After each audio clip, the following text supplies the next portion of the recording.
Welcome to Copilot Podcasts. Imagine waking up tomorrow and needing a different passport to visit your relatives in Manila.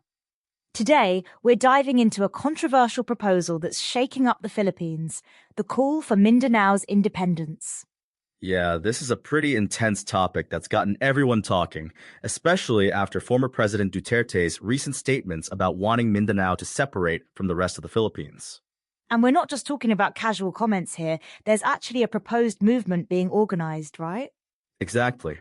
According to recent reports, former President Duterte announced that local political forces would be regrouping in Davao to establish a movement for Mindanao independence, with former House Speaker Pantaleon Alvarez leading the charge. What's their actual plan? How would this even work? Well, they're talking about following a legal process through the United Nations, gathering signatures from Mindanao residents, verified under oath. They're actually comparing it to how Timor-Leste achieved independence. But isn't there a huge difference between Timor-Leste's situation and Mindanao's? Oh, absolutely. You know, it's interesting. This isn't the first time we've seen these kinds of movements in Mindanao. There's actually a long history here. Really? How far back are we talking? Get this, back in 1921, the people of the Sulu Islands actually petitioned to become part of the United States rather than join an independent Philippines. Wait, what? I had no idea. Yeah, and there was even something called the Dansalan Declaration in 1935, where Maranao leaders specifically asked not to include Mindanao and Sulu in an independent Philippines. But legally speaking, what does the current constitution say about this kind of separation? According to legal experts, particularly former IBP President Domingo Cayosa, secession is practically impossible under the current constitution. Why is that?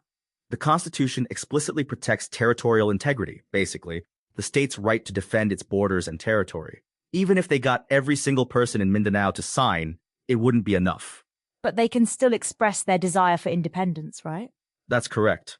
While actual secession might be constitutionally impossible, expressing the sentiment for independence is protected as free speech. How's the current government responding to all this? Pretty strongly.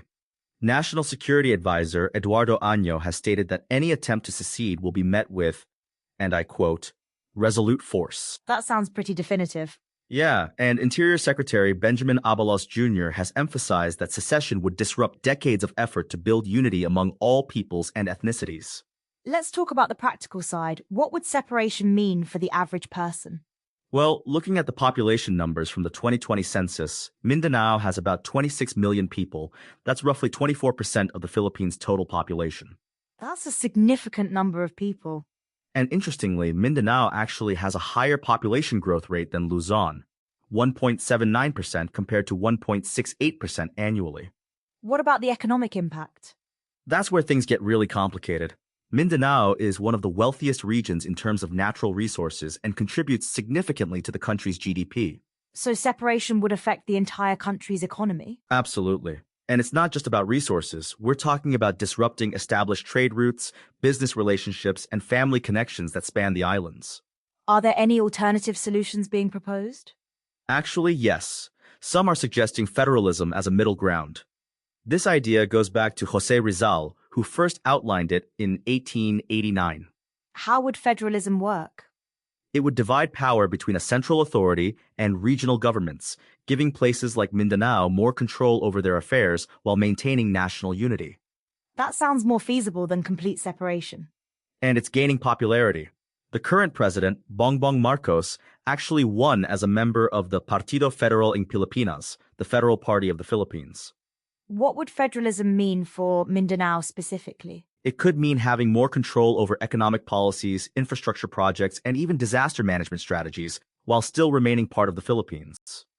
Speaking of remaining part of the Philippines, what's the current status of autonomy in Mindanao? Well, we already have the Bangsamoro Autonomous Region in Muslim Mindanao, or BARM, which provides significant self-governance within the Philippine Constitution. And how's that working out? It's still a work in progress, but it shows that autonomy within unity is possible. In fact, there's currently debate about creating another autonomous region for Basilan, Sulu, and Tawi-Tawi.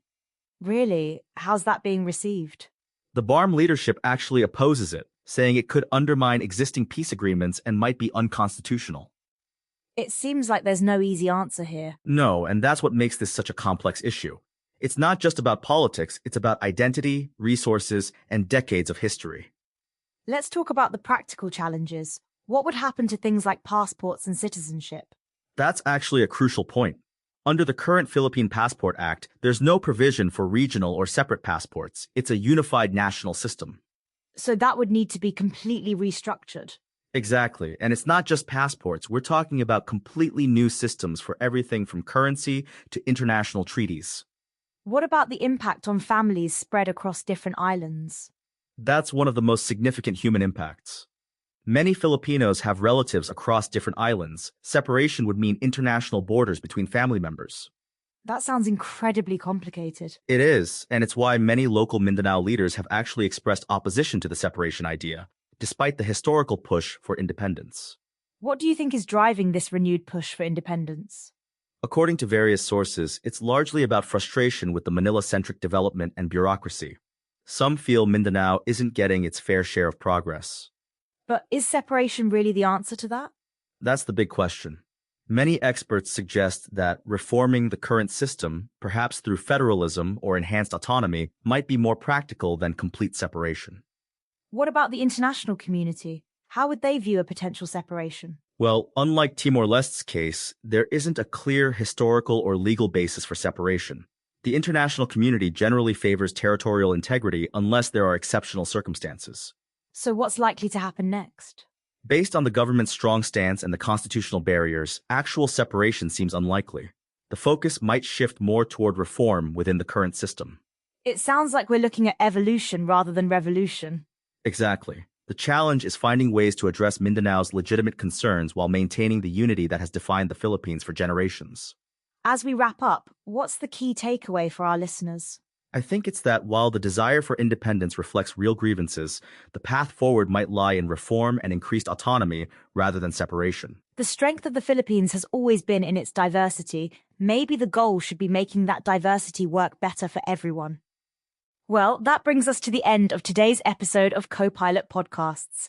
Remember, whether you're in Luzon, Visayas, or Mindanao, these conversations shape our shared future. And maybe that's the real point. It's our shared future we should be focusing on, not our separate paths.